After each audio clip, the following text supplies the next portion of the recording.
aujourd'hui, c'est assez simple. Il y a deux grands types d'actifs chez Caption. Il y a les actifs de performance d'un côté, puis à côté, on a plutôt des produits de rendement.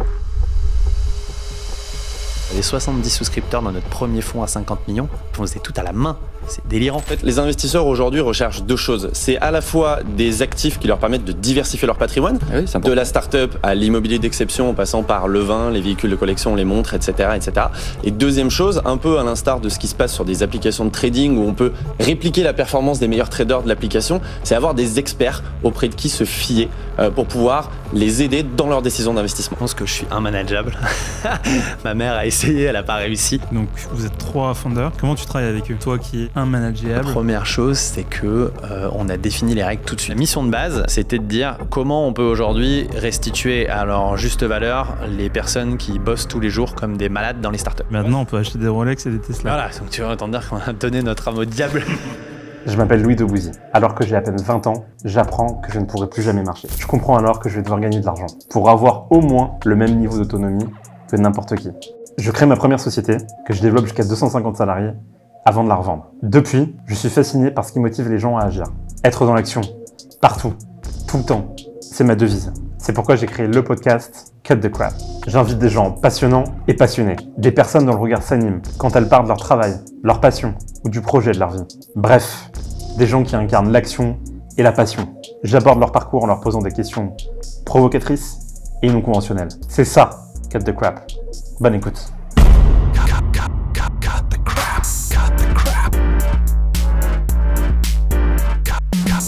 Lucas, je suis ravi de te recevoir. Louis, je suis ravi que tu me reçoives. Présente-toi en quelques mots, en une phrase. C'est quoi ton business, tes business? Donc je suis Lucas. J'ai eu la chance de monter 2 startups à l'été 2020 avec 2 équipes de fondateurs différentes. Une première dans le domaine de la réparation et l'entretien de véhicules électriques et hybrides rechargeables qui s'appelle Revolt e-Garage, dont je ne suis plus opérationnel, qui est une boîte qui marche très bien. Je vous invite à aller voir pour ceux qui ont des Tesla, des Range Rover, qui sont vraiment notre fonds de commerce.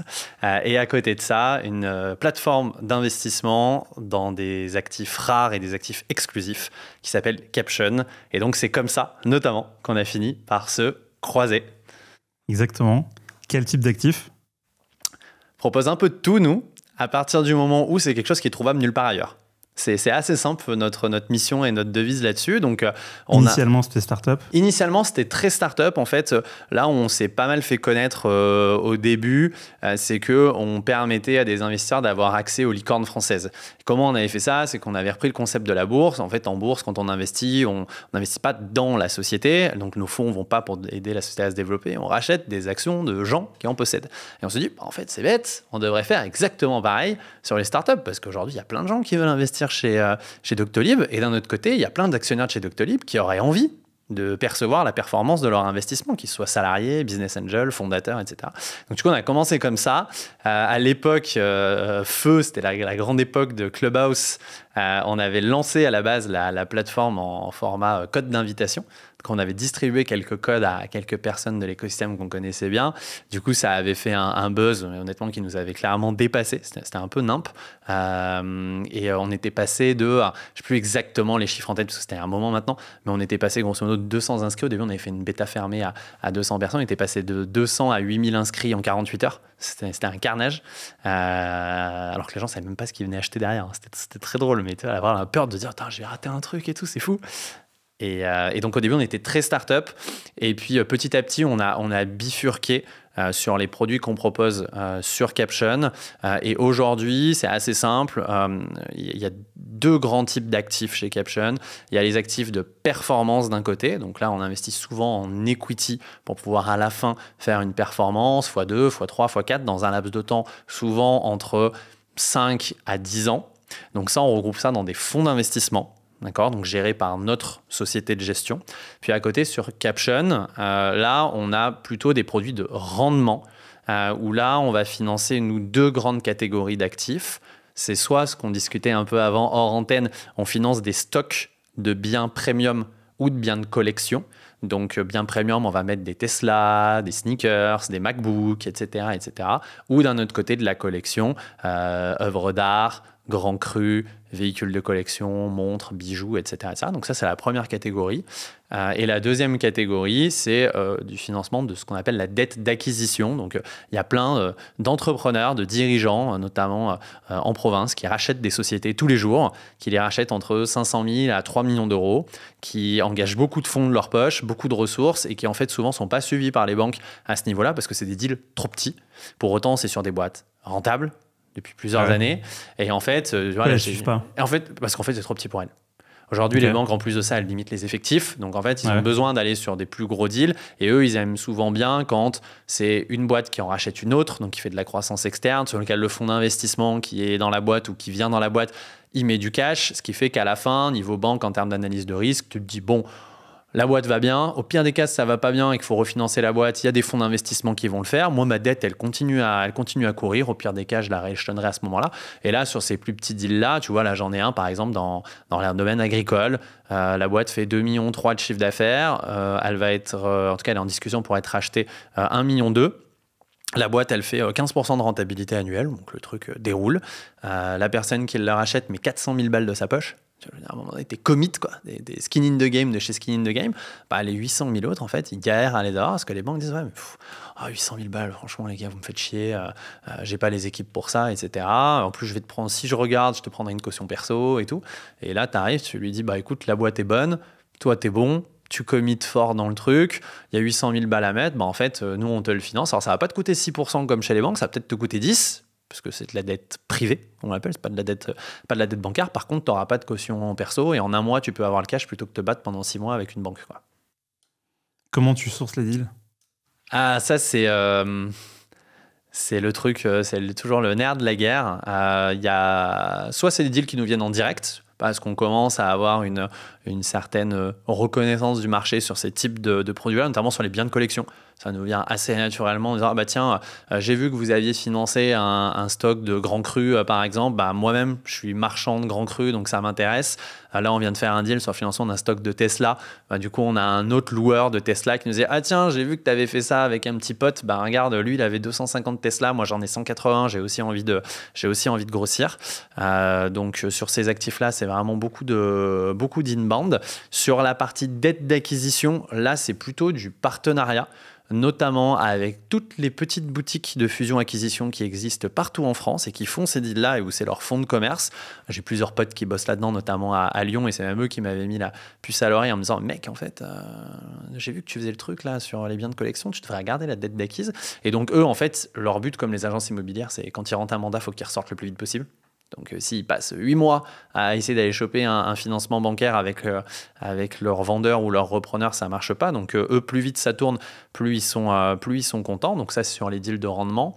Et ensuite, sur les deals de performance, donc plutôt en equity, là, c'est quasiment que de l'outbound. Donc, on a automatisé tout un tas de process en interne pour essayer d'aller rechercher notamment des startups, puisqu'on a un fonds qui investit dans les startups, où on a tout un tas de routines qui tournent sur LinkedIn, sur les bases de l'INPI, sur les noms de domaine, etc., et qui nous remontent toutes les semaines entre 20 à 50 cibles. On contacte si on juge que ça a du sens, et puis après on fait un truc assez classique pour un fonds d'investissement. Ok. Tu me disais tout à l'heure que tu as des fonds éligibles 150 OBTR. Ouais. C'est quoi ces fonds? Souvent, c'est des fonds qui ne sont pas fameux en termes de perf. Comment tu as structuré ces fonds? Est-ce que ça a été une galère? Parce que je crois qu'il y a ça aussi qui est compliqué. Je ne sais pas si mon fonds sera meilleur que les autres. En tout cas, je le pense. En fait, il y a des quotas à respecter. Donc le quota de base, c'est que il faut que 75% minimum du fonds viennent en financer des sociétés en augmentation de capital. En tout cas, quand on investit dans un fonds, c'est comme ça. Après, il y a d'autres critères. Quand on investit en direct, on peut reprendre une boîte en réel ou en son 150 OBTR. Donc il y a ce critère-là à respecter, ce qui finalement dans l'environnement startup se fait assez bien. notamment parce que finalement, tu investis quasiment dans 100% des cas sur une levée de fonds.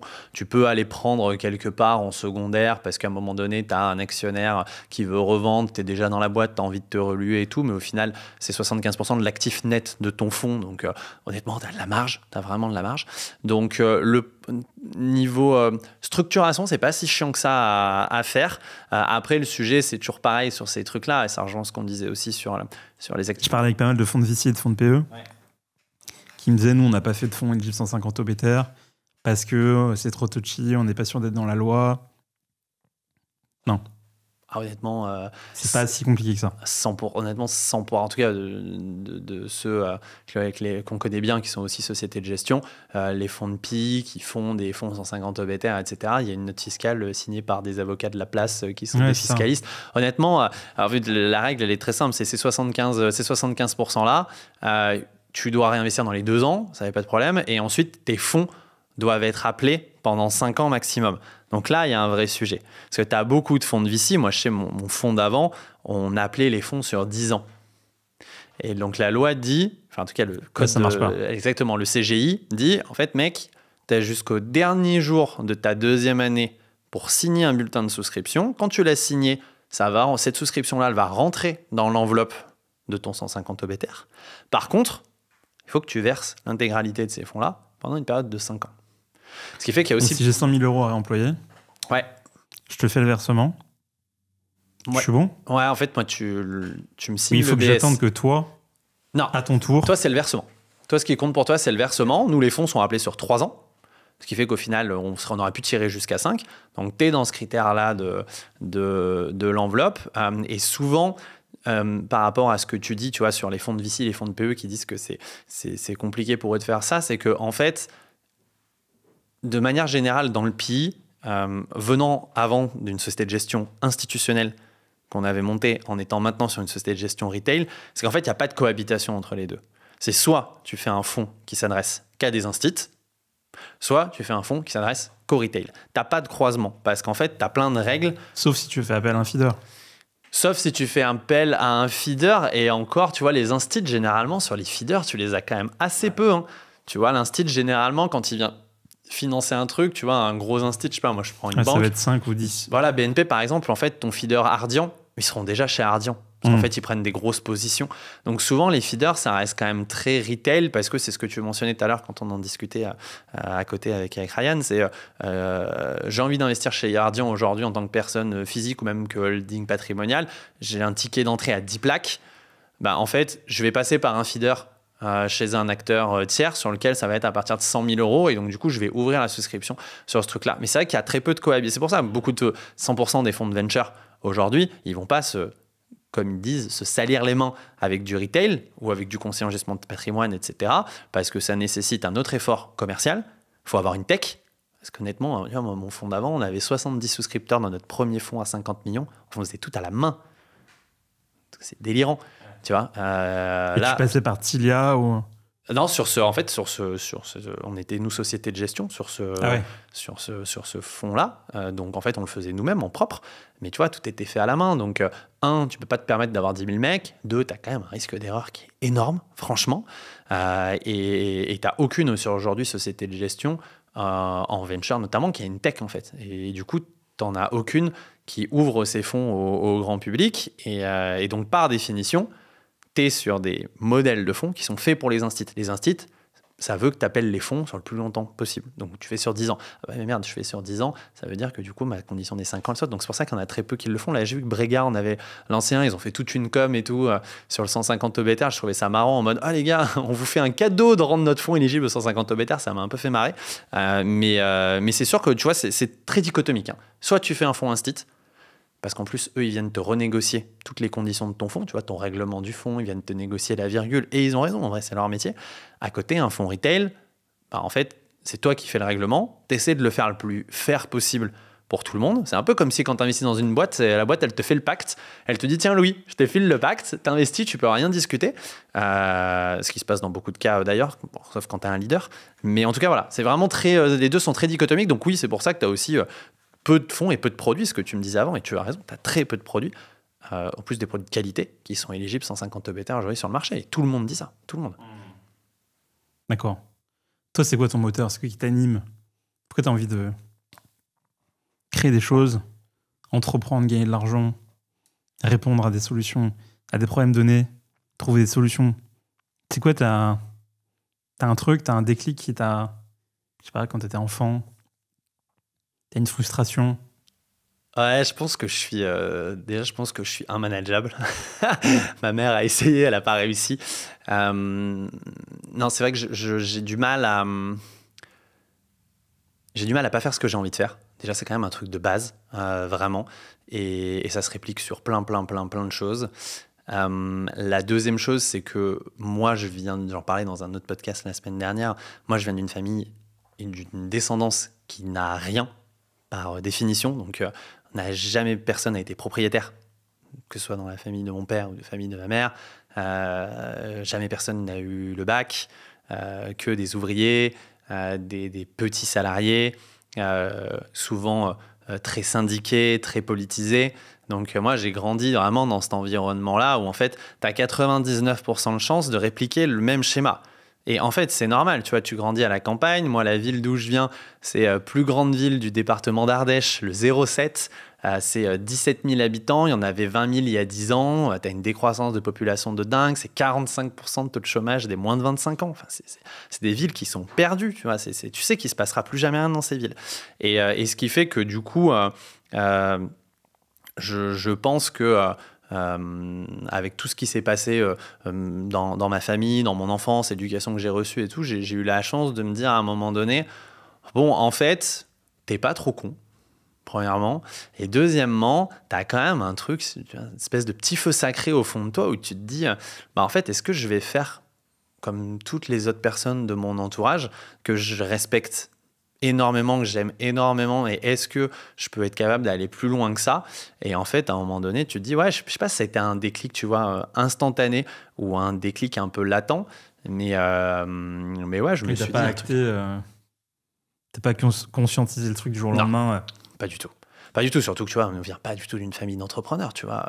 Mon père, il a fait 40 ans dans la même boîte, ma mère, elle a fait 25 ans dans la même boîte, jamais eu d'entrepreneur dans notre entourage et tout, et au final, ça s'est fait un peu par le hasard des choses, mais juste en me disant, en fait, tu connais tes propres limites, et moi, ma propre limite, c'est de me dire, je peux pas, honnêtement, je serais trop insupportable pour un patron, quoi. Ce serait invivable. Et même moi, je me regarderais tous les jours en me disant « Mais tu vas encore lui faire chier, ça va être n'importe quoi. » Donc, essayer de faire l'inverse et par contre, essayer d'être quelqu'un de bien pour les autres. Et ça, pour le coup, c'est un peu ce qui m'anime. C'est, bah ouais, aujourd'hui, nous, on ne sauve pas des bébés phoques, clairement. On ne sauve pas le monde aujourd'hui, mais j'ai pas envie de m'auto-flageller avec ça parce que, on le fait aussi dans le privé à la hauteur de ce qu'on a envie de faire.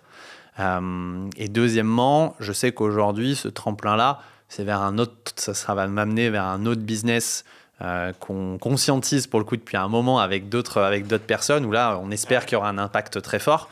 Mais quelle thématique? Éducation, moi j'ai fait l'école publique toute ma life jusqu'au master, j'ai vu ce que c'était. J'ai une petite sœur qui a été dans des structures spécialisées, donc j'ai vu à quel point il y avait zéro prise en charge des personnes qui sont en dehors de la norme, et du coup j'ai l'impression qu'aujourd'hui, c'est peut-être un très mauvais raccourci, mais que tout ce qui se passe dans notre pays, les difficultés à vivre ensemble, etc., ça part pas tellement de la fin du cursus, comme ce qu'a fait Xavier Niel avec 42 et tout. Alors c'est super, parce qu'à un moment donné, il y a des gens qui décrochent, il faut essayer de les ramener dans quelque chose sur lesquels ils se sentent utiles, ils s'épanouissent et ils arrivent à gagner leur vie. Je pense que c'est un très bon pansement, au même titre que tu vois, toutes les initiatives qu'il y a autour de la femme dans l'entrepreneuriat, c'est des super pansements. Sista & Co, c'est super, sauf que en fait, là où je pense que c'est un pansement sur une jambe de bois, c'est que c'est avant que ça se joue. C'est que c'est pas normal que des gamines de 7 ans, 8 ans, 10 ans se disent pas, en fait, j'ai envie d'être entrepreneuse. C'est pas normal que des gamines de cet âge-là se disent pas, j'ai envie d'être, d'être tenniswoman, j'en sais rien. Et c'est vrai qu'il y a un manque en delà du sport. Je pense que c'est un vrai sujet sur la cause féminine notamment. C'est que je pense qu'il y a un manque d'icônes Il y a un manque d'icônes dans l'entrepreneuriat notamment. Et du coup, c'est difficile en fait. Les gamines, elles ont envie de s'identifier. Et ça va. Et c'est la même chose sur la différence ethnique. C'est la même chose sur la différence culturelle. Donc bref, tout ça pour dire que ce projet d'éducation, c'est de dire comment on arrive à avoir des structures privées gratuites. Donc pour ça qu'il faut gagner un peu d'argent avant. Privées gratuites qui permettent de mêler des gamins d'horizons différents. Pour leur apprendre à vivre ensemble, à bosser sur des thématiques de société. Est-ce qu'aujourd'hui, il y a besoin d'avoir... ça va faire bondir des gens, mais est-ce que finalement, quand tu as 12 heures de français par semaine, est-ce qu'à 10 heures de français par semaine, mais 2 heures d'un autre sujet sur, c'est quoi l'acceptation de la religion d'autrui, c'est quoi la place des femmes dans la société, c'est quoi aujourd'hui le réchauffement climatique, etc. Et vraiment d'avoir une école qui soit un peu plus, qui forme un peu plus des citoyens du monde qu'une école qui va former des gens pour faire du taf, quoi. Parce qu'au final, le fin mot de l'histoire, c'est ça. Donc voilà, c'est un peu ça la suite de l'histoire. Avant d'avoir la suite de l'histoire, il faut avoir le début. Donc c'est ce qu'on essaie d'écrire aujourd'hui. Ouais. Donc vous êtes 3 founders. Ouais. Comment vous êtes rencontrés? Ça, c'est le truc un peu marrant. Comment tu travailles avec eux? Toi qui es impossible à manager, immanageable. Ouais, ça y est, ça doit exister ce mot. Comment on dit? Déjà, difficile à encadrer. La première chose, c'est que on a défini les règles tout de suite. Et ça, je pense que toi aussi, ça te parle en tant qu'entrepreneur. C'est que un des premiers trucs qu'on a fait, c'est de se dire, les gars, voici ce qu'on a le droit de faire, voici ce qu'on n'a pas le droit de faire, et voici ce qu'on se promet ad vitam aeternam. Si on n'est pas d'accord sur ce pacte-là, peu importe le business, si on n'est pas d'accord sur ce pacte-là, en fait, on n'a pas à s'associer ensemble. Et on a défini ces règles-là dès le début, qui sont immuables. C'est quoi? Une règle à la con. Pour qu'on comprenne un peu la teneur. Ouais. 2 règles à la con. La première, c'était... Ce qu'il ne faut pas faire. Sur ce qu'il ne faut pas faire, c'était s'enfermer dans un business qui existe déjà. Ça, c'était le truc de base. On s'était dit, si on fait un truc ensemble, c'est pour aller faire des choses qui se font nulle part ailleurs. Ouais. Ça peut être de plein de façons différentes, mais en tout cas... À l'époque, Caption, il n'y avait pas... Rien qui se faisait, des trucs qui se faisaient aux US. Tu vois, là, aujourd'hui, on aurait pu avoir la facilité d'aller faire des deals en immobilier, comme ce que font tout le monde. On l'a jamais fait, on n'a jamais mis un doigt dedans, et je pense qu'on le mettra jamais. Et ce sujet-là, de dire, en fait, il faut toujours qu'on reste audacieux. Vraiment, ça a été un truc, et c'est une de nos valeurs, pour le coup, fondatrices de Caption, ce côté audace et créativité. C'est vraiment un truc qui est hyper important pour nous. On est, sur les 3 fondateurs, on est 2 à être plutôt des très créatifs. Donc un qui vient de la musique à la base, qui a eu un groupe et tout, donc qui lui est un créatif musical, mais ça se fait sur aussi autre chose. Et effectivement, moi qui ai toujours cette volonté de dire putain, mais attends, on pourrait faire ce truc-là comme ça et comme ça. Attends, mais ce truc-là, ça peut se faire comme ça et tout. Et donc ça, c'est le truc de base. Donc ne jamais faire un truc qu'on trouve ailleurs. Le jour où on fait ça, c'est qu'en fait, on s'est tué nous-mêmes dans notre mission commune. Et la deuxième chose, c'était on est 3, et je pense meilleur bail pour monter une boîte. Je serais très bonheur de ton avis là-dessus. Quand il y en a 2 qui sont d'accord, on avance. Et le 3e, il revient pas. Il revient pas 2 mois après comme un connard en disant vous voyez, ça va marcher les gars, je vous l'avais dit. Donc pour le coup, un conseil à la con, mais 3 founders, je trouve que c'est le meilleur bail. Franchement, je sais pas quel est ton avis sur le sujet. Alors ça, c'est ce qu'il ne faut pas faire. Ouais. Ce qu'il faut faire. Ce qu'il faut faire, un truc qui est lié à ce que je disais à la fin, c'est jamais regarder le rétroviseur. Jamais. Ça, c'était la première chose. Et deuxième chose, jamais faire quelque chose sur lequel on n'est pas 100% à l'aise. Jamais se dire... Comment tu définis ça? C'est lié à plein de choses différentes. Le truc de base, c'est quand même lié aux valeurs. Jamais faire un truc qui ne soit pas lié à tes valeurs propres. Parce qu'à un moment donné, dans le business, tu peux être amené à faire, tu vois, aussi que tu galères un peu à faire du chiffre, tu vois une opportunité là-dessus qui n'est pas 300% alignée déjà avec tes valeurs fondamentales, propres, avec les valeurs de ta boîte, avec la culture de ta boîte. Et puis à un moment donné, tu vas te dire, des opportunistes, t'en as de partout, et tu vas te dire, mais en fait, je vais le faire parce que j'ai besoin de le faire, tu vois. Et ça, pour le coup, c'est un truc sur lequel c'est souvent très court-termiste. Et à la fin, tu finis par le payer. Toi, c'était déjà arrivé, ça? Ah ben, ça nous aurait pu nous arriver 100 fois. Ça T'as un exemple? Ça aurait pu nous arriver 100 fois. Bah, tu vois, Limo? Ouais, par exemple, Limo, aller dans un truc un peu moins business chiant que ça, c'est le côté être hyper agressif en termes de sales avec les investisseurs. Tu vois? Contraire à la valeur fondamentale que moi j'ai du libre arbitre total, où en fait je te donne les possibilités, tu fais, mais par contre je te mets pas une pression où je te mindfuck pas pour qu'en fait tu ailles dans la direction que je veux, et contraire à la valeur globale de Caption qui est une valeur d'indépendance. En disant en fait nous on est là pour proposer des deals, on a des convictions, on les expose et on est dans l'obligation de le faire. Mais par contre, à un moment donné, on ne fait pas boire un âne qui n'a pas soif. Et c'est vrai que ça, c'est un truc sur lequel on a eu plein de fois la possibilité. Hein, à un moment donné, un investisseur que tu vas plus harceler qu'un autre, bah, il a peut-être plus de chances d'investir et à la fin, toi, ça te fait plus de chiffre d'affaires. Et c'est des genres de trucs sur lesquels on ne veut pas franchir ce Rubicon-là. Et ça a été une des règles de base aussi dans le pacte commun qu'on avait. Ok.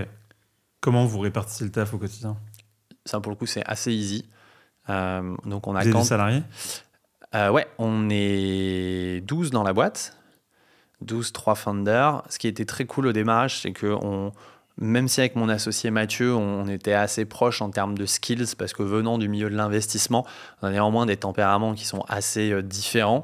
Mathieu, très rassurant, très tempéré, qui allait très bien avec la relation investisseur, donc le fait d'échanger avec des investisseurs en direct, des conseillers en gestion de patrimoine, etc. etc.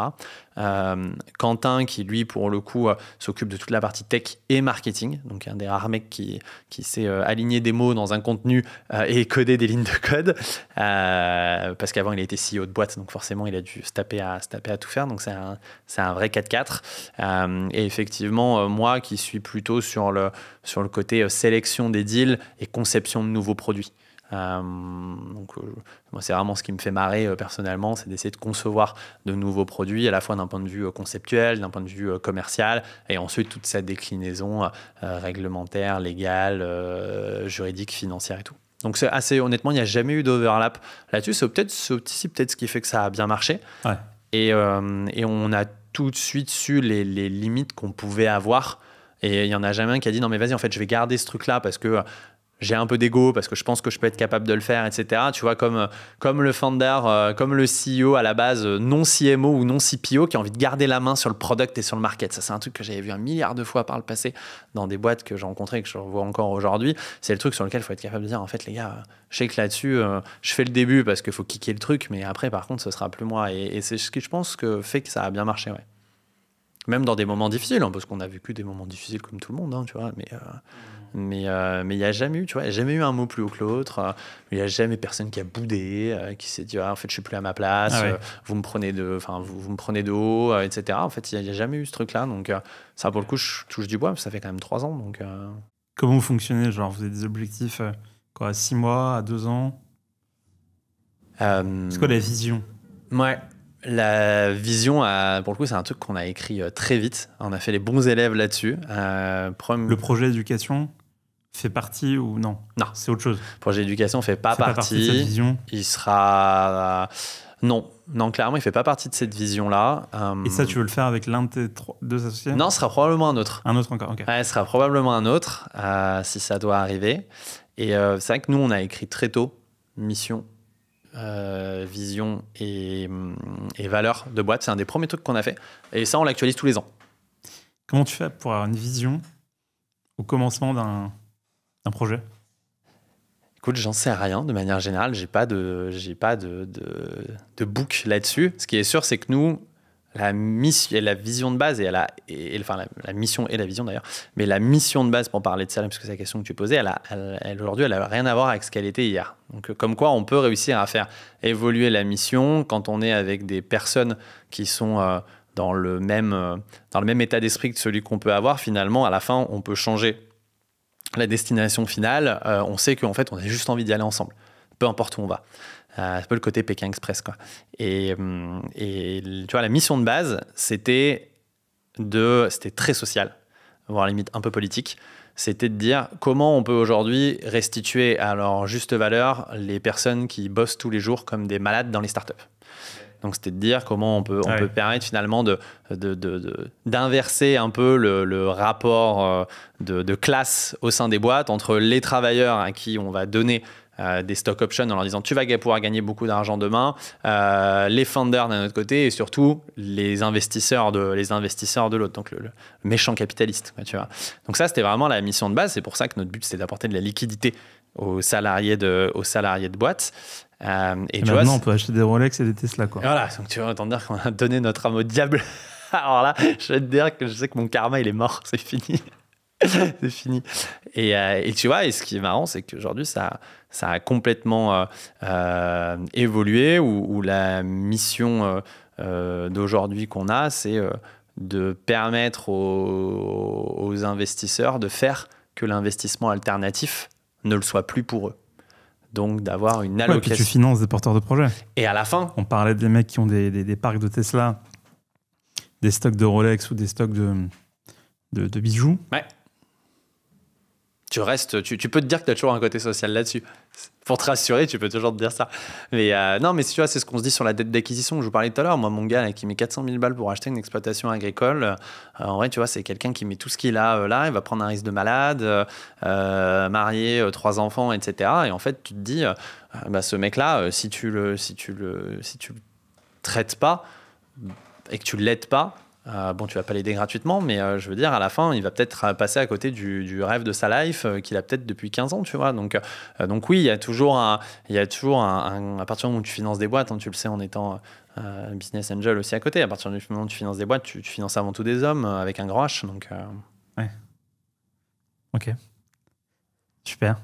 En termes de recrutement, comment tu fais? Moi, j'ai toujours cette question qui m'obsède, c'est quand il y a un doute, il n'y a pas de doute. Ouais, c'est clair. Mais comment tu fais pour définir le doute? Recrutement ou partenaire, enfin tu vois. Ouais, je sais pas si je vais faire... T'arrives à quantifier un peu ou pas? Non, le seul truc que je peux verbaliser, c'est que genre tu pondères ton gut feeling ou enfin tu vois? Ouais, ça oui. Tu vas dire ok, je note sur 10. Ça oui, ça pour le coup, c'est la même chose quand on... Mon gut feeling, c'est 7 points. Exactement.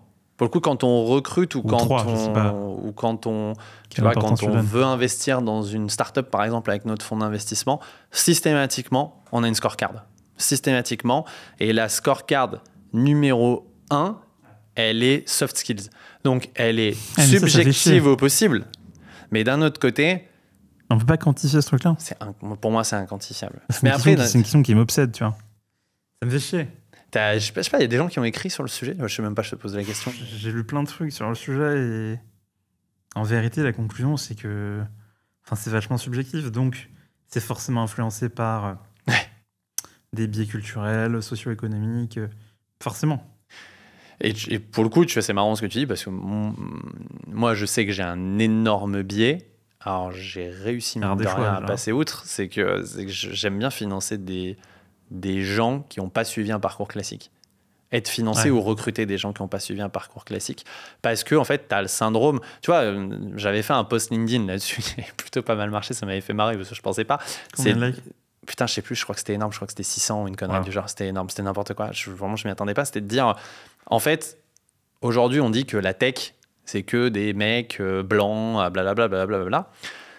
Alors oui, tu peux dire ça. Mais en fait, à la fin, et ce qui est vrai dans l'absolu, mais en fait, le vrai sujet de base, c'est que moi, je me dis, est-ce que finalement, je vaux mieux qu'un VC blanc qui va financer un mec entrepreneur blanc quand moi, je finance pas un entrepreneur blanc parce que je veux financer un mec qui finalement est comme moi, qui est quelqu'un qui a été un galérien, qui est parti de rien, qui a pas fait de grandes écoles, etc. Et en fait, finalement, je me dis, ok, aujourd'hui, on juge en valeur absolue parce que on dit qu'en ce moment, les hommes blancs, c'est pas bien et qu'il faut plus de diversité, etc. Mais d'un autre côté, je me dis, oui, moi, c'est mignon, je prends de la diversité, mais la diversité qui me ressemble. Donc tout ça pour dire que je pense que malheureusement, c'est insolvable et que finalement, moi, j'en suis venu à un truc qui est peut-être très mauvais choix, c'est peut-être un truc à la con, mais de me dire que ce soit dans le recrutement ou dans l'investissement, je veux pouvoir bosser avec des gens avec lesquels je pourrais devenir pote.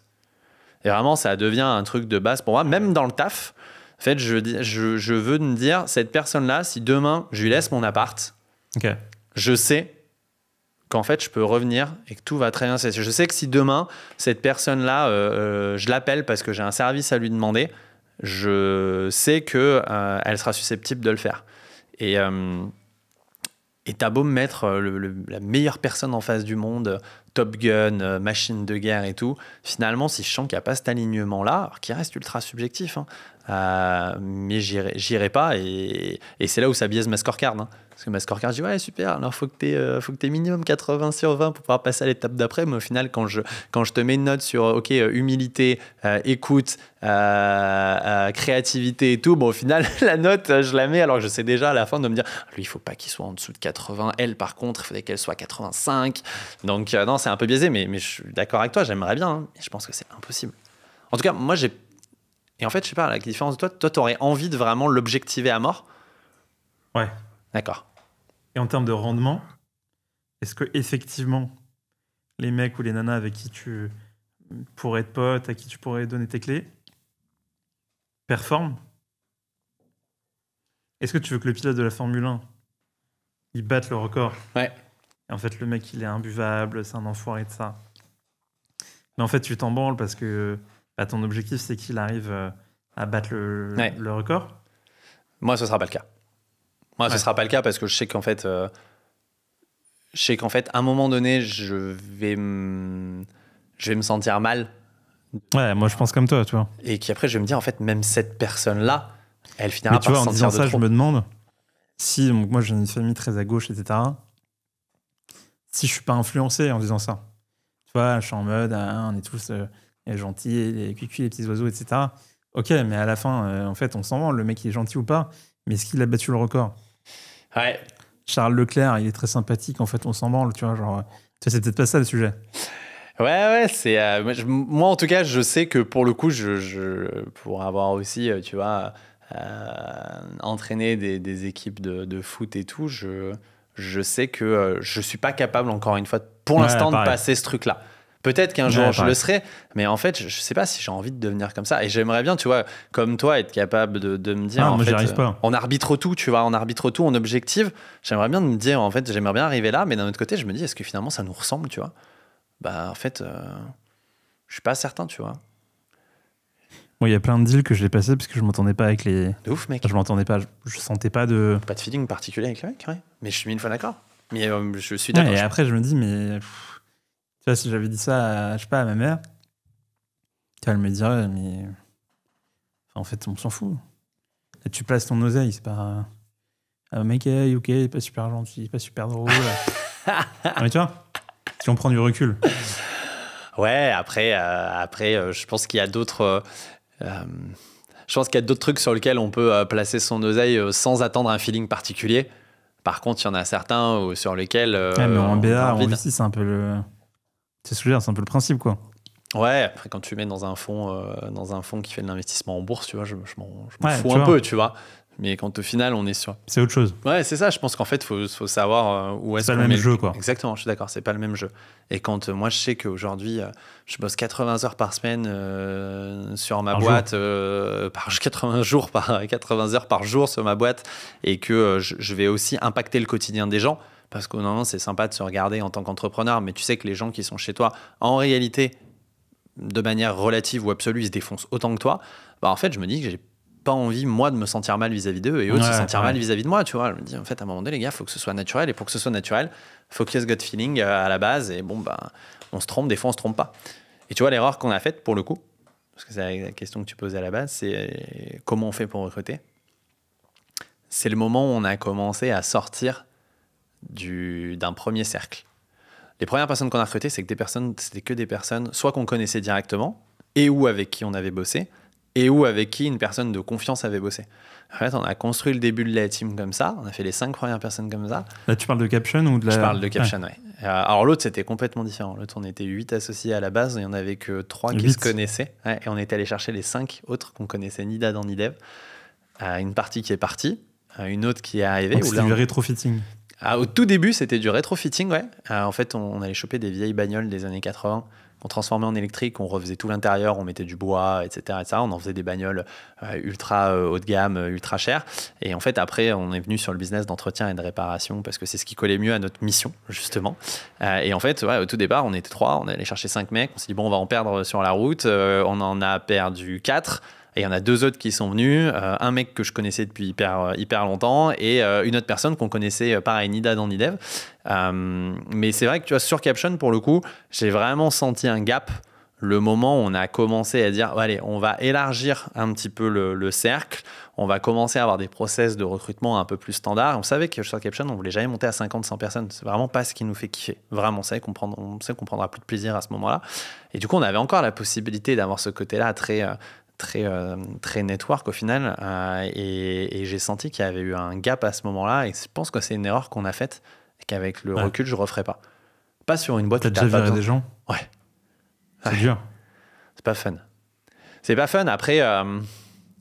Après moi de manière générale je suis hyper cash, je suis très poli, je sais pas balancer des choses aberrantes parce que je l'ai aussi trop vécu dans ma vie de gens qui en fait n'ont pas de tact et à un moment donné les gens qui sont en full transparence, tu dis les arts des choix sont rudes. C'est sauvage, hein. Je vais te le dire moi. Mais en fait je pense juste qu'à un moment donné il y a du tact, on doit. Tu vois, ça c'est un biais. On a le droit de dire ça ou pas? Le fait de. C'est une tendance qu'on dégage. Ouais, moi je pense. Mais moi, ce qui me va très bien. Mais c'est bien ou pas? Moi, je vois pas de problème au mot billet. Tu vois? Ouais. Comme je vois pas de problème au. Tu vois, pareil, le mot. C'est des trucs à la con. Mais après, tu peux dire, les blancs, ils sont comme ça, les jaunes, ils sont comme. Tu vois? Comment on fait? Mais. C'est quoi la limite entre tendance là, moi, je pense et que. vérité, quoi? Je pense que. Et même quand on parle de tendance. Est-ce que c'est vraiment précis de dire ça? Le problème des clichés, quoi. Le problème des clichés. Mais en fait, après, je pense que ça dépend. Et oui, tu vois, moi, j'ai eu plusieurs agences dans des villes complètement différentes. Ouais, il y a un truc quand même. C'est sûr. Sans parler des différentes régions dans lesquelles on était. Ouais, il y a des clichés qui se vérifient, tu vois. T'as des emprises culturelles qui sont centenaires. Donc, en fait, t'en sors pas. Mais. Par exemple, le taux de turnover en Bretagne, c'était proche de 0, quoi. Ouais. Versus d'autres régions. Breton cœur fidèle, quoi. Hein? Ouais. Breton cœur fidèle. Non, mais tu vois. Ouais, mais c'est sûr. Mais... Et du coup, ça fait chier. Parce que comment tu fais pour pas tomber dans le côté clairement raciste, ouais, quoi. Le cliché à la con, quoi. Effectivement, le côté xénophobe, etc. Je pense qu'après, c'est une question d'état d'esprit. C'est est-ce que... un resto. Ouais. Tu prends quoi? Des paquis ou... Non, mais ou des blancs? Moi, honnêtement, je me suis jamais je me suis posé cette question. Mais tu vois, mais les mecs, ils se posent pas la question. Je pense. Ils prennent des paquis. Ouais, peut-être, ouais. Discrimination positive. En plus, tu te donnes bonne conscience, putain, c'est quand même ouf. Non, mais je sais pas, tu vois. Moi, je sais que, je sais pas toi, mais moi, je sais que dans tout ce que je peux faire, en tout cas, les critères, c'est con, mais les critères physiques sont jamais et ne rentreront jamais en compte. Et dans les critères physiques, je mets aussi les côtés effectivement ethniques, etc., situation de handicap, etc. Et c'est ça qui est le plus dur. Et on en rejoint ta question, c'est que moi, j'ai beau avoir... je suis pas trop fan de personnes handicapées. Ouais, non, c'est chiant. Oh, laisse tomber, moi, pareil, j'en ai une à la maison. L'enfer. Putain, je t'en sors pas, quoi. Mais c'est... j'ai envie de dire, peu importe l'enveloppe, quoi. Et c'est ça qui est dur, hein. C'est que du coup, après, tu dois jauger ce qu'il y a en dessous, mais peu importe l'enveloppe, j'ai envie de dire que moi, perso, je me suis jamais arrêté à ça. Je pense que je m'arrêterai jamais à ça. Tu disais que tu investissais que dans des mecs ou des nanas qui ont galéré. Ouais. Enveloppe, galérien. Ah oui, mais pardon, je voulais dire l'enveloppe physique. C'est ça que je voulais dire.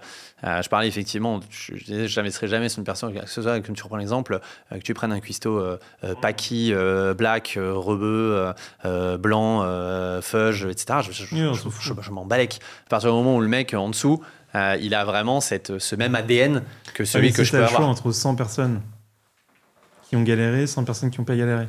Ah, je suis sûr que j'irai sur 100 personnes qui ont galéré. Et c'est pour ça que je dis que je suis peut-être pas mieux que les gens qui n'ont pas galéré et qui prennent des gens qui n'ont pas galéré comme eux.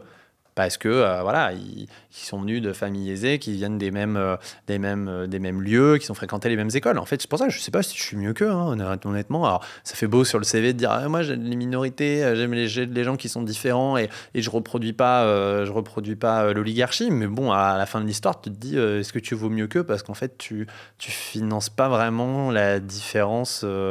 Par rapport à toi, tu finances la différence de manière générale parce qu'elle reste minoritaire par rapport aux autres, mais finalement tu finances des gens qui sont comme toi, donc bon, est-ce que tu vaux mieux? J'en sais rien.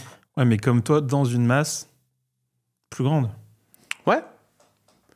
Donc est-ce qu'il faut pas prendre du recul? Je pense que tu mets le doigt sur un truc qui est essentiel, c'est où est-ce que toi tu te situes par rapport à la masse, c'est certain. Et quelle petite pierre tu mets pour que cette petite masse, petit à petit, elle soit de plus en plus importante, parce que je pense qu'il faut un équilibre dans tout, et notamment dans les sociétés sur lesquelles il faut qu'il y ait beaucoup plus encore une fois, de diversité, d'inclusivité, de masse égale. Parce que c'est ce qui fait un bon équilibre derrière d'un être vivant qui est une société, au même titre qu'un corps humain, quoi. Toi, c'est quoi ton rapport à l'argent? T'as envie d'en gagner? Bah, en fait, c'est marrant. C'est un moteur? Ça n'est pas un moteur. C'est pas un moteur. J'ai beaucoup galéré. Beaucoup. Ce qui fait que le fait d'en avoir un peu, juste, ça m'achète de la tranquillité. Et par contre, après, mon rapport à l'argent, c'est que littéralement, j'en ai rien à foutre. Mais vraiment. Et j'ai toujours eu ce truc-là. C'est que je n'accorde pas de valeur à l'argent. Mais vraiment, c'est très bizarre. C'est vraiment la quintessence de la commodité, pour moi. C'est quoi, c'est un jeu? T'as envie d'avoir des points? Même pas, j'y prends même pas de plaisir, tu vois. Même pas un jeu, tu vois. Pour moi, le jeu est vraiment associé à la notion de plaisir. Si je prends pas de plaisir dans un jeu, pour moi, c'est pas un jeu. Et là, tu vois, je prends pas de plaisir. Je prends pas de plaisir. Okay, mais demain, et les filles passent. Système soviétique. Est-ce qu'on est encore entrepreneur? Comme toi, je viens d'une famille ultra à gauche, donc tu sais, j'ai appris à pas juger ça. Moi, je t'avoue que est-ce qu'on est toujours entrepreneur? Tu vois, c'est moins drôle. Ouais, franchement, c'est une vraie. Je m'attendais pas à ça là. Tu m'as. Comme ça, je vais te dire que je vais te dire que. Je sais pas, on joue à Mario. T'es bloqué niveau 1. Parce qu'il faut partager. Niveau 2, c'est avec un autre. Niveau 3, c'est un autre, tu vois. Ça fait chier. C'est sûr que ça peut faire chier en termes de liberté. Ouais. En termes de liberté, ça peut faire chier. Alors, en enlevant la notion, encore une fois, de l'argent, qui pour moi est vraiment complètement désuète de mon point de vue. Moi, ce qui me ferait chier, c'est le côté liberté. Ça pour le coup, ça c'est un truc qui peut vraiment me faire chier. Mais tu vois, cette notion-là d'effort collectif, qui est quand même très porté dans le système communiste, c'est que, en fait, moi, c'est vraiment un truc auquel j'ai pas de problème, vraiment, de me dire, en fait, je vais peut-être énormément contribuer pour les autres, et moi, je vais pas être rétribué à la hauteur de ce que j'ai contribué. Bon, finally, vraiment, je sais pas, un truc qui me... Tu vois, c'est comme quand, ce week-end entre potes, en fait, ça m'a pas fait yèche de me dire ok, je suis peut-être celui qui fait que la baraque part pas en couille, qu'il y en a pas de partout, etc. Que en fait on bouffe bien le midi et le soir. Bon, en fait, je m'en fous. J'ai participé à l'effort collectif, et au final, la rétribution que j'en ai eue, c'est de voir des gens qui sont bien, tu vois. Ouais, et en fait, mais tu t'en fous. Ouais, moi, littéralement, tu vois. Littéralement. Et tu vois, après, je peux toujours me dire. Est-ce qu'on est le bon con? Peut-être, ouais. Je pense qu'on est toujours le con d'un autre. On s'en fout tant qu'on est heureux. Bah, c'est clair. Franchement, moi, j'ai passé un super week-end. Les potes ont passé un super week-end. Tu vois, au final, si eux, ça les dérangeait pas de laisser leur tasse de café sur la table, et que moi, ça me faisait chier, en fait, je le fais. En fait, je vais pas dire au gars, non, vas-y, enlève ta tasse de café. C'est pas de problème, tu vois. Donc, c'est vrai que ce côté-là, contribution pour l'autre. Moi, je viens du sport co, donc je fais beaucoup de sport co, et c'est un truc que tu as quand même beaucoup dans le sport co, parce que t'as pas un niveau qui est moyenné entre tout le monde. Je fais beaucoup de foot. beaucoup. Justement, dans une ville où tu as 50% des habitants qui sont issus de l'immigration, etc. Donc, vraiment, toujours ce côté-là, mixité. C'est vraiment un truc hyper important pour moi.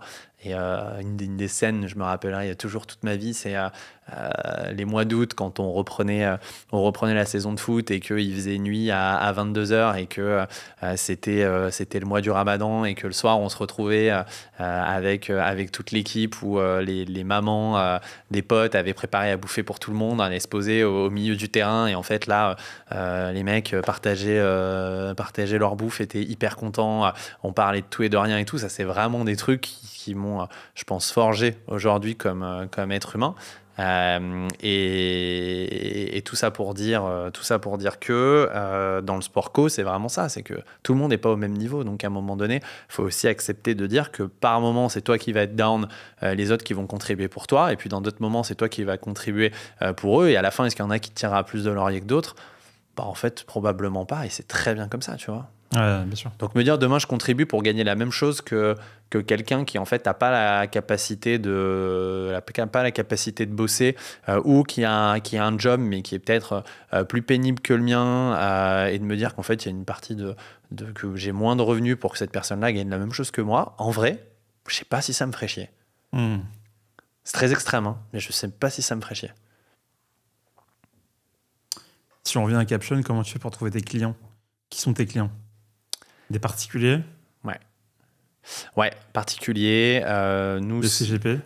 Des conseillers en gestion de patrimoine à côté. Donc en direct, nous, c'est 3 grandes catégories et c'est un peu la même sur les clients de nos partenaires CGP. Le ticket minimum, c'est 10 000 €. Ticket moyen, tu es plutôt aux alentours des 40 000 €. Et nos investisseurs, chez nous, ils investissent entre 50 000 à 500 000 € par an, grosso modo. Sur l'ICP, donc l'Ideal Customer Profile, 3 grands types. Entrepreneurs. On a beaucoup d'entrepreneurs et d'entrepreneurs dans les industries traditionnelles, vraiment énormément. Patron de TPE, PME, etc., qui a fait tous les trucs possibles et inimaginables patrimoniaux de base, soit ta résidence principale, ton assurance vie, ton petit PEA, etc., et qui a envie de se faire plaisir avec un invest plus cool et qui rapporte. C'est quoi les rendements? On est sur les actifs de rendement, justement, on est sur du 8 à 12% sur 1 à 4 ans. Donc pas annuel, hein, le rendement. Et sur les produits de performance, là, ça dépend toujours du niveau de risque, mais tu peux te situer entre 12 à 25%. Donc après, voilà, ça dépend vraiment de l'état de ton patrimoine. Est-ce que tu peux prendre plus de risques que d'autres? Ça dépend vraiment des produits. Mais en tout cas, le produit de base aujourd'hui, qu'on parlait tout à l'heure, la dette d'acquisition, financement de stock et tout, ouais, tu es sur du 8 à 12% annuel et tu es sur des périodes assez courtes. Ton cash n'est pas bloqué longtemps. Donc ça, c'est les stocks de Rolex, par exemple? Ouais, stock de Rolex, ça, c'était un produit vraiment qui rapportait bien. C'était du 15% sur 12 mois. Ton cash était immobilier 12 mois et tu étais à 15%. Parce que lui, il faisait beaucoup de marge derrière. Donc forcément, il pouvait supporter un coût de l'emprunt qui était supérieur à d'autres. C'est mieux que Madoff, ça? Écoute, c'est mieux que Madoff. C'est vrai que j'ai jamais vérifié. Je faudrait que j'aille regarder un peu s'il y avait quelque chose derrière. Il détenait vraiment les Rolex. En plus, c'est nous qui les détenons, les Rolex. Bref. Mais tu vois là, Tesla... Non, mais en termes de rendement, je veux dire. Ah oui. Je crois que Madoff, il proposait pas des rendements de ouf, mais réguliers. Ouais, j'avais vu la série, mais je me souviens plus ce que c'était l'histoire. Je ne sais plus. Mais lui, c'était quand même un génie. Putain, le mec avait vraiment été bon, quoi. Incroyable. Et tu vois, c'est le truc que je ne savais pas à la base quand j'ai regardé la série, c'est que je ne savais pas que c'était lui qui avait inventé le Nasdaq. Ouais. Et en fait, c'est là où tu rejoins... et c'est là où tu te dis, en fait, le mec, t'as eu un syndrome de la blouse blanche où en fait, tu dis, mais ce mec-là, il ne peut pas faire n'importe quoi. C'est pas possible. Il est des nôtres, il a fait des trucs sérieux et tout. Et en fait, c'est là où tu baisses ta vigilance et après, tu te dis, il nous a quand même bien baissé. Ce qui est ouf, c'est qu'en fait, il n'y a pas besoin de beaucoup de gens pour gérer... Combien il gérait? Je sais même plus, c'était 60 milliards à la fin, je crois, elle faisait la pyramide. Ils étaient 10, non? Ouais, c'était ouf. Les mecs qui étaient à l'étage d'en dessous, là, c'était ouf, ces mecs. Mais ouais, non, c'est... je sais même plus ce qu'on disait, d'ailleurs. On est parti sur autre chose. Oui, comment je trouve les clients. Donc, dirigeant de TPE, PME, ICP numéro 1. Deuxièmement, professionnel de la finance. Tu vois, trader, matières premières. De quoi? Avec l'accent. Ouais, pardon, excuse-moi. C'est parce que j'ai vu le tableau New York, nouveau riche. C'est pour ça, ça m'a Ça m'a retourné la tête. Donc ça, et ensuite professionnel de l'immobilier. Donc, c'est vraiment les 3 grandes catégories qu'on a. Comment on va les chercher? Nous, on fait... T'as pas de dentiste, J'en ai. d'avocat? J'ai de la profession libérale. Si, j'en ai. Je la mettais dans la partie entrepreneur. Ah ouais, Tu vois, dans la partie entrepreneur, c'est TPE, PME, consultant indépendant et profession libérale. Donc, c'est à peu près, ça doit être gros 85% de la base aujourd'hui. Ouais, freelance dans la partie consultant et effectivement à côté, profession de santé au sens large du terme. Comment on va les chercher? Beaucoup, nous, on a toujours fait beaucoup d'inbound. Donc, énormément de content. On a pas mal de inbound vraiment énervé. Beaucoup de contenu, beaucoup de référencement naturel. Tu vois, tu m'as retourné la tête, j'allais dire SEO, j'allais dire il va se foutre de ma gueule. Donc, beaucoup de référencement naturel. On a entre, tu vois, 20 à 50 leads par jour qui tombent. Et surtout, après, on les score. Ouais. Après, on les score. Ouais, c'est pas mal. Et sur les 50, t'en as combien qui mettent? Alors, les ratios, sur les 20... T'en as quoi, 800 par mois? J'en ai... tu as fait le calcul plus vite que moi, très probablement. Ouais, c'est ça, je dois en avoir entre 600 et 800 par mois. Ok. J'en ai 30% qui passent le cut de l'inscription, parce que nous, on est une boîte réglementée, donc l'inscription, c'est chiant. C'est chiant. T'as sermenté. C'est ça, je suis sermenté par les meilleurs. Donc non, c'est chiant. Donc t'as que 30% qui passent le cut. Ensuite, dans ces 30%-là, alors c'est là où tu vois qu'il y a un biais aussi de confirmation. Donc t'en as sur les 600, t'en as, on va dire 200. Alors, j'en ai 200 qui passent le cut. Sur ces 200, généralement, j'en ai 60 à 70% qui sont des investisseurs qui sont intéressants par rapport à mes ICP. Donc, des gens qui ont le patrimoine, qui ont des revenus et qui sont du coup capables d'investir des tickets entre 50 000 et 500 000 par an. Donc, moi, là-dessus, je les score. Parce que forcément, vu que mon inscription, elle est chiante, j'ai beaucoup de data sur les gens, par définition, parce que je suis obligé de vérifier s'ils ne blanchissent pas de l'argent. Donc, je vais leur demander leur patrimoine, etc. Donc, ça me permet de les scorer assez facilement. Non, pour l'instant, j'en ai pas eu. Donc. Comment tu repères ça? Tu as plein de façons de... Déjà, tu as les trucs de base, c'est tous les pays à risque. Déjà, c'est vraiment le truc de base. Deuxième truc, tu as les professions. Parce que, mine de rien, il y a des professions qui sont plus enclins à ce qui est travail dissimulé, travail au black. Ouais, ça peut... Non, genre restaurant. Ouais, là, pour le coup, vraiment, la restaurant, BTP, okay. C'est des trucs sur lesquels tu sais que à un moment donné, si t'as quelqu'un dans ces secteurs-là qui vient à te claquer un ticket et un gros ticket, là, tu as une alerte qui dit en fait, cette personne, il va falloir qu'elle me justifie de l'origine de ses fonds. Que tu peux très bien avoir un dividende, héritage, un milliard de trucs. Et c'est con, parce que tu vois, on revenait dans le cliché. Mais malheureusement, t'as que ça, quoi. Donc, du coup, sur ces 30%, j'en ai 60-70% qui sont intéressants et qui, en fait, là, le biais de confirmation, c'est que les gens les plus intéressants sont, pour nous, ceux qui ont le plus investi par le passé. Ceux qui ont le plus investi sont ceux qui ont le plus l'habitude de faire ces processus-là chiants d'inscription. Parce qu'attends, sur les 200, il y en a combien qui mettent? Alors, voilà, du coup, pour te dérouler le truc, 200... Combien de mettre 0 c'est un gros 60%. Ah oui. C'est un gros 60%. Donc 60% de ceux qui passent le cut. Donc tu as la moitié qui sont inscrits pour voir. Ouais, parce qu'ils ont vu, ils ont tapé investir montre sur Google, ils sont tombés sur nous, ils ont vu qu'en fait c'était chiant de s'inscrire parce qu'on est régulé, au milieu on leur a demandé leur passeport. Ah putain, j'ai pas mon passeport, et ils sont jamais revenus sur le truc parce que ça les a gonflés, tu vois. Non, mais ceux qui ont passé le cut. Ouais. Donc les 200. Ah ouais, sur les 200, ouais, t'as une partie de personnes qui se rendent compte qu'en fait, non, finalement, c'était 10 000 € pour rentrer, j'avais mal lu. En fait, c'est un peu trop gros pour moi, etc. Donc ça, tu vois, c'est les 40% qui sont pas vraiment dans notre cible. Donc sur les 200, c'est les 40 qui sont pas dans les ICP que j'évoquais. Et sur les 60% qui sont dans l'ICP, là, pour le coup, c'est souvent une question de timing, tu vois. C'est que la personne, elle s'est chauffée à un moment donné à se dire j'ai envie de faire ça. Elle l'a pas fait sur le coup parce que, je sais pas moi, ils ont discuté entre potes, ça s'est pas fait, parce qu'ils attendaient une somme d'argent qui est pas venue, parce que, tu vois, comme toi et moi, des fois, on se dit, tiens, on a envie de faire ça, on se motive à aller chercher quelques trucs, puis en fait, on passe sur autre chose et 3 semaines après, on se rend compte, ah putain, j'avais dit que je voulais faire ça. Donc là, après, c'est le truc le plus dur chez nous, c'est pas l'acquise. Vraiment pas, parce que t'as pas besoin d'avoir un millier de clients, tu vois. Tu fais du SIA ou pas trop? J'en en faisais, mais on a arrêté. Sur quel mot-clé? On faisait investir montre. Ouais, on faisait. Alors pour le coup, c'est là où on a essayé d'amener ça plutôt par le SEO. Donc là, on avait bien bourriné. Tu vois, on a plein de. Il y a un truc chez nous qui marche très bien, qui est un petit hack à la con, c'est que on a des wishlists sur Caption où historiquement tu pouvais donner ton souhait d'investir dans une startup. Ce qui fait que du coup, on rankait à mort. On avait fait des jolies petites pages par startup, mais qui étaient 100% générées par GPT. Et on a fait pareil sur les montres. Donc ce qui fait Pourquoi que du vous coup, rankiez à mort? parce qu'on avait énormément de mots-clés sur ces pages-là.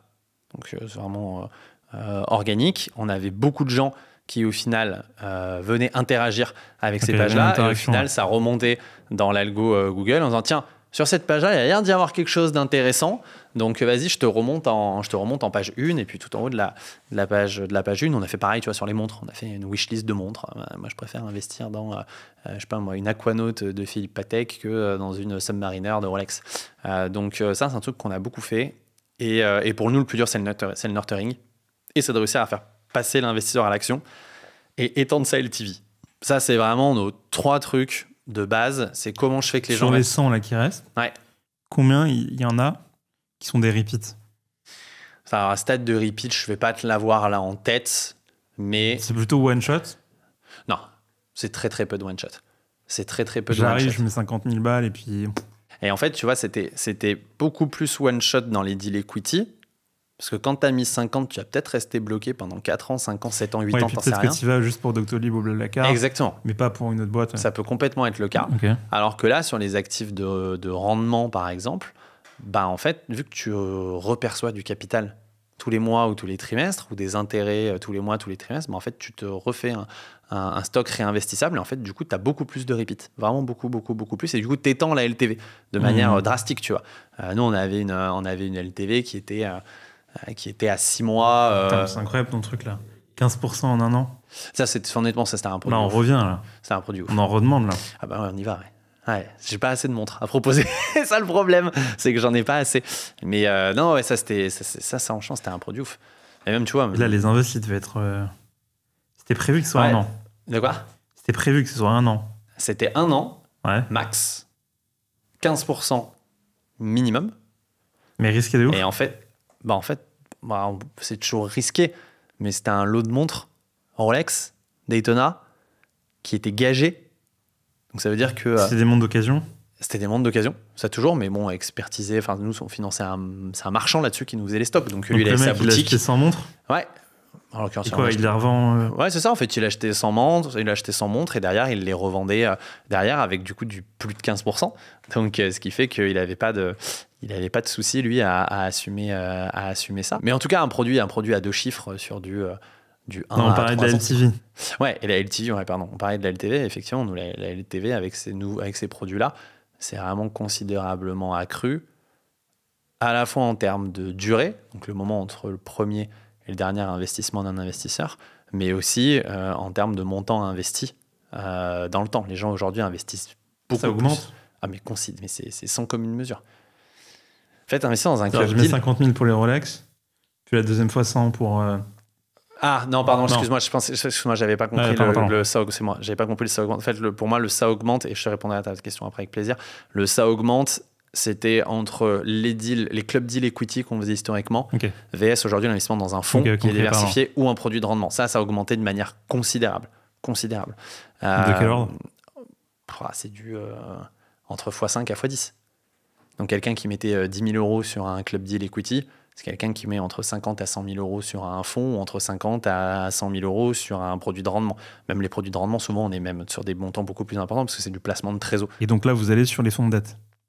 Et là, effectivement, pour l'instant, on reste sur du club deal de dette, donc financement de stock et dette d'acquisition. Et puis petit à petit aussi, on va probablement monter un fonds de dette, peut-être un fonds de dette d'acquisition. En disant, en fait, aujourd'hui, on le proposait en club deal, donc tu finançais la dette de, je sais pas moi, de Béatrice ou de Jean-Marc qui a envie de reprendre telle boîte. C'est lourd ça. Et en fait, après, tu montes. C'est concret. C'est ça que je trouve cool. Puis tu vois, les gens viennent défendre aussi leur projet. Ça, c'est un truc que nous, on aime bien. On essaie de mettre quand même une expérience d'investissement. Les durées, c'est quoi? Sur la dette d'acquis, c'était sur 5 ans. Ça, c'est chier, ça. Ça reste un produit long. Mais en fait... c'est aussi long? Parce qu'en fait, tu bouffes les cash flows de la boîte pour rembourser la dette. Donc, plus tu veux faire court, plus tu prends un risque en fait, d'assécher la boîte en cash. Il n'y a pas des bises où il... Si tu as des trucs qui rembourses direct. Si tu as des trucs qui peuvent aller plus vite, en fait, nous, quand on rentre des deals comme ça, l'analyse, elle est très simple. C'est une analyse des cash flows de la boîte. Combien la boîte génère de cash flow annuel, quel va être son plan d'investissement pour être capable de monter à, je sais pas moi, plus 30, plus 40, plus 50% de chiffre d'affaires. Et après, on se dit, OK, c'est quoi le ratio acceptable en termes de charge de la dette? Si la dette, elle représente plus de 75% des cash flows, là, tu sais que tu es border parce que, tu vas limiter le plan d'investissement de la boîte parce qu'elle aura plus de quoi investir derrière sur, je sais pas moi, son outil de prod, ses people & co. Et à l'inverse, si tu es capable en 3 ans de rembourser l'emprunt en captant 70% du cash flow, mais en fait, vas-y, roule quoi. Lui, après, il est plus endetté rapidement. Toi, tes investisseurs sont ultra refaits parce que ça dure moins longtemps. Mais c'est vrai que c'est des produits qui, par nature, sont un peu plus longs du produit de stock, vraiment, par définition. Comment tu implémentes l'IA au quotidien? Tu vois, c'est marrant parce que demain, on est avec toute la team là à Paris, parce qu'on a pas mal de gens qui ne sont pas de Paris. Et on a Quentin, on a associé CTO, qui fait une presse à tout le monde sur OK, vous utilisez tous l'IA dans votre coin pour pouvoir aller plus vite sur certaines tâches. Je vais vous faire 10-15 use cases que je me suis embêté à préparer, sur lesquels j'ai templétisé à mort le truc, et ça vous permettra de gagner un temps considérable. Donc, l'IA aujourd'hui, honnêtement, on l'implémente de manière sporadique sur des tâches qui sont historiquement répétitives. Donc, on fait vraiment le truc de base. On reste, nous, quelque chose... Exemple. Par exemple, tu vois, prod de content. Tu vois, prod de content, aujourd'hui, quand on produit un article de blog, un post LinkedIn, un livre blanc, etc., quand avant, on partait de zéro pour le faire, là, on fait le petit prompt qui va bien. On sait qu'on va en reprendre 50%. Mais au final, ça va nous avoir fait gagner 50% du temps. Nous, on aime bien, quand on fait nos journées d'équipe comme ça, faire une après-midi, on fait que des jeux, et on fait que des jeux homemade. Là, je me tape le jeu à faire pour demain. C'est un jeu qui, grâce à GPT, m'a pris 3 heures. Quand à faire en solo, il m'aurait pris 8 heures de mon temps, quoi, tu vois. Donc, c'est vraiment des petits trucs. Nous, on veut pas l'intégrer core business parce que on veut rester vraiment sur une expérience premium pour l'investisseur. Quand quelqu'un met minimum 10 000 balles chez toi, la moindre des choses, parce qu'à un moment donné, s'il a envie de te parler, il puisse te parler. Donc jamais on ira sur un assistant IA, jamais on fera ça, pour le coup. C'est pas un truc de vieux con, c'est qu'en fait, on pense que ça ne s'adresse pas à notre cible de population. Et j'ai envie de dire que le moindre euro doit se respecter. Et on pense que là-dessus, avoir un contact humain quand on se pose la question de jouer avec son argent, c'est quand même être le minimum. Donc tu vois, je pense pas qu'on ira sur des trucs très puissants là-dessus, ce que peut-être une erreur. J'en sais rien, tu vois, le scoring qu'on fait sur les investisseurs, c'est des algos assez simples et qui nous donnent en fait 95% de bons résultats. Donc est-ce qu'on a besoin d'aller faire le fine-tuning pour avoir 100% de résultats hyper quali? Je suis pas certain. Donc voilà un peu comment on traite le sujet IA chez nous. Tu t'appelles Lucas Mesquita. Ouais. C'est un mosquée en portugais, je crois. Ouais. C'est quoi ton rapport au spirituel? C'est important quand on est entrepreneur de réfléchir à la place de l'homme sur Terre. Ouais. J'avoue que la spiritualité est jamais quelque chose qui m'a fondamentalement guidé, alors que je viens par nature de famille plutôt croyante, voire très croyante historiquement. Donc j'avoue que j'ai jamais accordé d'importance. Après, quand on est de gauche, souvent on rejette un peu. Ouais. Mais en fait, c'est vrai que c'était très... et d'un autre côté, tu vois, ma famille de gauche était aussi plutôt très croyante. Donc c'était assez... bon. Mais c'est vrai que tu as raison, parce qu'il y a ce côté-là, notamment dans l'extrême, dans le communisme, effectivement, t'as pas de religion, quoi. Tout le monde est athée. Donc, mais non, je t'avoue qu'en tout cas, la spiritualité religieuse est jamais quelque chose sur lequel je me suis personnellement aventuré. Mais plus spiritualité au sens, tu vois, plus philosophiquement parlant, tu vois, genre, quelle est notre place, quel est le sens de notre existence, qu'est-ce qu'on fait, quoi. Et pour le coup, effectivement, là, je suis plus... Faut-il donner un sens? Ouais, exactement. Là-dessus, je suis complètement d'accord avec toi, et je te dirais que je vais te faire une très mauvaise réponse, c'est que je pense que je ne l'ai pas conceptualisé, je ne l'ai pas verbalisé. Je pense que je la vis au quotidien en essayant toujours d'avoir la place qu'on doit avoir en tant qu'être humain dans un monde et sur une planète qui finalement est la nôtre sans être vraiment la nôtre. Donc tu vois, ça rejoint tous les efforts qu'on essaie tous plus ou moins de faire au quotidien pour encore une fois le bien vivre avec ses semblables, mais aussi bien vivre avec l'environnement qui nous entoure, qu'il soit matériel ou immatériel aussi, hein, ça change rien. Donc j'essaie d'avoir toujours moi ce respect de la place de chacun. Que ce soit un arbre, un animal, une personne ou quoi que ce soit.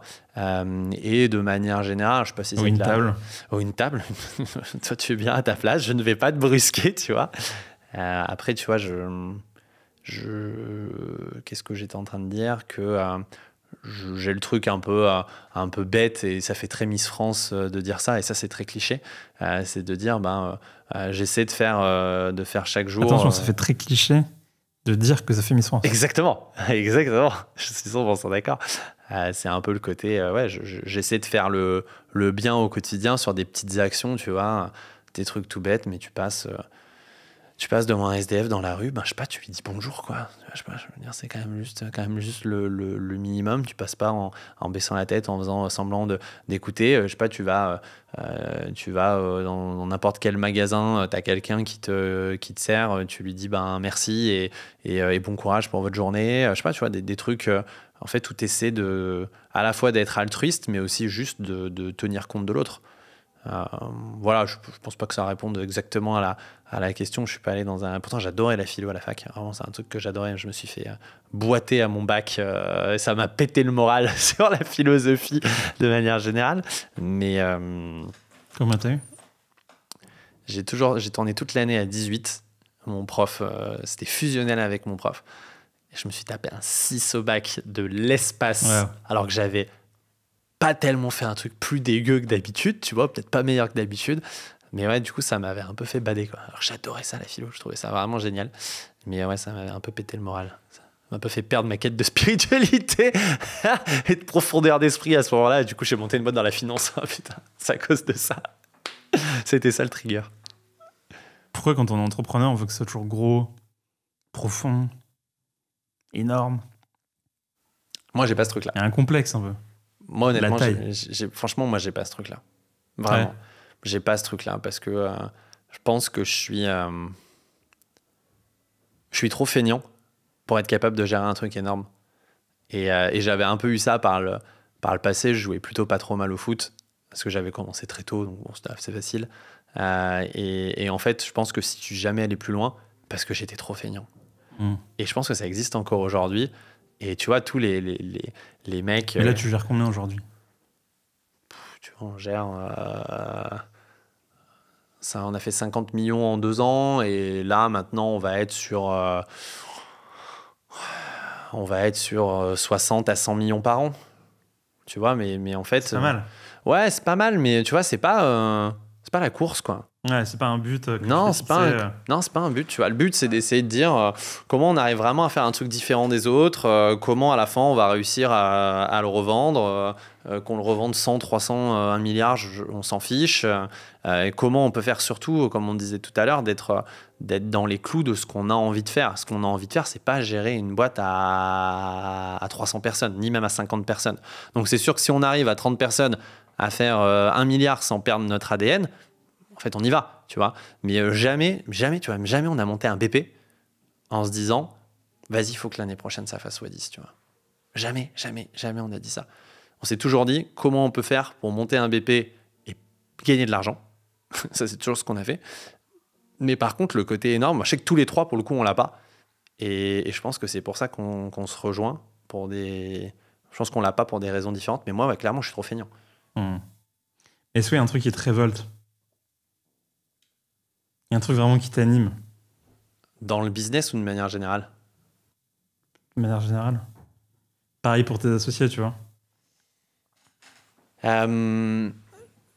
La chose qui nous anime tous les trois, et on prend beaucoup de plaisir chez Caption, et on essaie de faire que les gens en interne se sentent hyper bien, se sentent heureux, épanouis et tout, mais ce qui nous anime, c'est que encore une fois, on sait que c'est un tremplin qui va nous permettre de faire autre chose.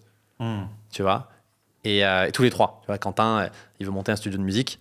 Mathieu, c'est un gamer de ouf, il veut monter une team e-sport. Moi, j'ai envie de faire ce projet dans l'éducation. J'ai aussi envie de faire des trucs dans le sport. Donc, on sait qu'on a un truc fédérateur sur lequel ça va nous ouvrir la boîte de Pandore pour les 30 dernières années de notre vie. Tu vois. Je pense que le truc qui nous anime vraiment dans cette boîte-là, c'est ça. Encore une fois, on ne le fait pas en mode robot où ça nous fait chier tous les jours de venir au taf. Mais ce pourquoi on le fait, je pense que c'est véritablement pour ça. En tout cas, d'un point de vue très personnel. J'enlève la mission, la vision de la boîte, d'un point de vue stricto sensu personnel. Parce que c'est vraiment le truc qui nous anime tous les trois. Ouais. Quel conseil tu donnes à nos auditeurs pour essayer de trouver, tu vois, leur passion ou quelque chose en tout cas qui les pousse à bosser, à être dans l'action. Il y a beaucoup de gens qui n'ont pas de passion ou pas de centre d'intérêt de malade, tu vois. Putain, c'est dur.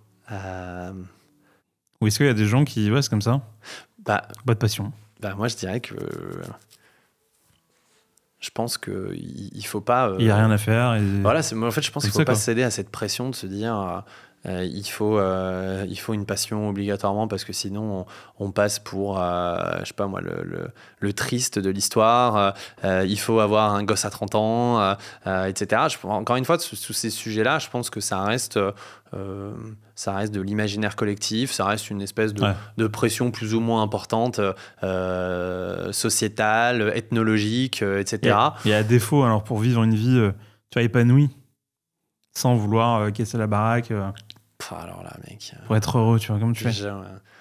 Moi, pour être heureux, tu sais, j'ai besoin de sport tous les jours, j'ai besoin de bien manger. Et tu vois, aux personnes qui nous écoutent, qui sont qui se trouvent pas assez bien, qui se trouvent pas assez, qui se trouvent complexés,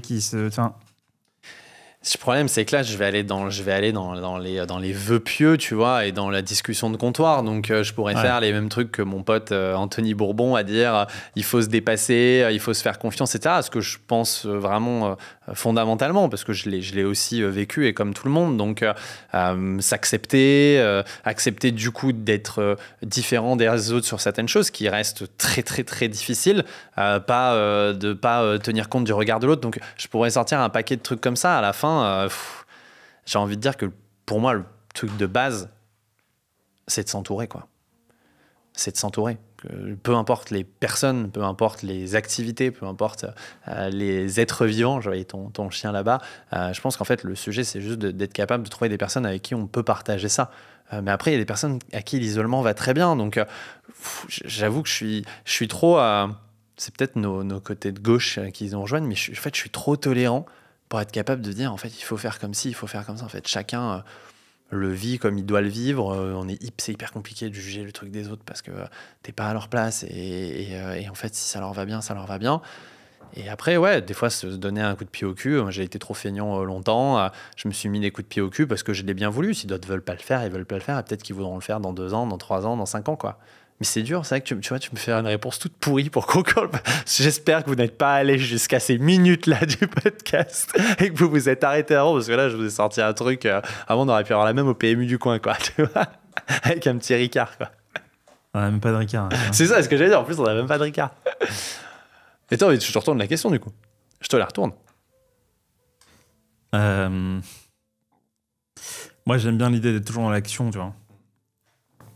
Après, la question, c'est comment faire pour être dans l'action et comment trouver cette motivation et être dans l'action. Je pense qu'il faut trouver un truc qui t'a révolté, quoi. Frustration d'enfant, réprimande, qu'elle soit vraie ou pas, on s'en fout. En fait, tu dis que ta prof a été méchante. En fait, elle n'était pas méchante, elle a juste fait une remarque objective. C'est pas grave. Tu as nourri toi un peu de cette violence. Non, vraiment, le côté, pour toi, le côté plutôt négatif que tu arrives à transformer en vraiment un fuel quotidien. Il faut qu'à la base, il y ait le petit côté un peu trauma qui t'a un peu piqué, où tu te dis, en fait, je vais montrer autre chose, quoi. C'est souvent un fuel assez naturel qu'on a, parce que malheureusement, on se fait tous rouler dessus à un moment donné dans notre life. Donc, non, ouais, d'accord, ok. Ok, je vais prendre cette réponse pour la sortir à un prochain podcast. On va me poser une question similaire où je vais dire, je vais situer un grand philosophe qui a dit que les petits traumatismes ou grands traumatismes devaient être les fuels que non, mais c'est très vrai. En vrai, tu as raison, c'est très vrai. Et c'est vrai que j'aurais pu le formaliser comme ça et tu m'as inspiré. Lucas, merci beaucoup. Ciao Louis, merci beaucoup. On te suit sur quelle plateforme ? LinkedIn, principalement. J'aimerais bien vous dire Netflix. Un jour où je peux dire ça. On te suit sur quelle plateforme ? Netflix, si vous voulez. Non, LinkedIn, pour le coup, de manière assez régulière. J'essaie toujours de poster des contents un peu différents toutes les semaines ou tous les 15 jours, à la fois d'un côté des choses très techniques sur l'investissement, mais aussi des fois des sujets de société, parce que c'est quelque chose qui me tient vraiment à cœur. Et je pense que malheureusement, dans l'univers de l'investissement et dans l'univers de la start-up, je pense qu'on peut faire beaucoup plus pour beaucoup de sujets de société et qu'on est parfois un peu trop entre nous. Donc j'essaie modestement de faire ça. Donc n'hésitez pas. Merci à toi. Salut Louis, merci beaucoup. Ciao, ciao.